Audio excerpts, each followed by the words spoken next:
చాలా డేస్ నుండి రిలేటివ్స్ కానీ, ఫ్రెండ్స్ కానీ నన్ను అడుగుతున్న క్వెషన్ అనమాట. సో, యూట్యూబ్ నుండి రెవెన్యూ వస్తుందా? మానిటైజేషన్ అయిందా అని. సో, నేను యూట్యూబ్ స్టార్ట్ చేసిన ఆల్మోస్ట్ 6 మంత్స్‌లోనే నాకు first level of eligibility criteria అయితే మీట్ అయిపోయింది. సో, సెకండ్ లెవెల్‌కి రీచ్ అయ్యి ఇంకా రెవెన్యూ స్టార్ట్ అవుతుంది అనగా then I got conceived.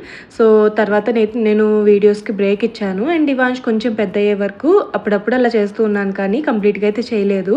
So, దానివల్ల లాస్ట్ 365 డేస్‌వే వాచ్ అవర్స్ అనేవి కౌంట్ అవుతాయి కాబట్టి అవన్నీ నాకు అప్పటి వరకు కౌంట్ అయిన వాచర్స్ అన్నీ వెనక్కి వెళ్ళిపోయాయి.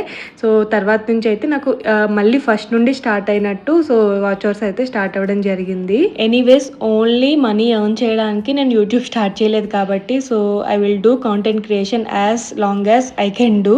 సో, ఇర్రెస్పెక్టివ్ ఆఫ్ ఇన్కమ్ దాని మీద. ఈరోజు బిగ్ బాస్కెట్ నుండి ఇండక్షన్ స్టవ్ అయితే ఆర్డర్ చేసుకున్నా సేఫ్ సైడ్గా ఉంటుందని. ప్రస్తుతానికైతే గ్యాస్ ఉంది.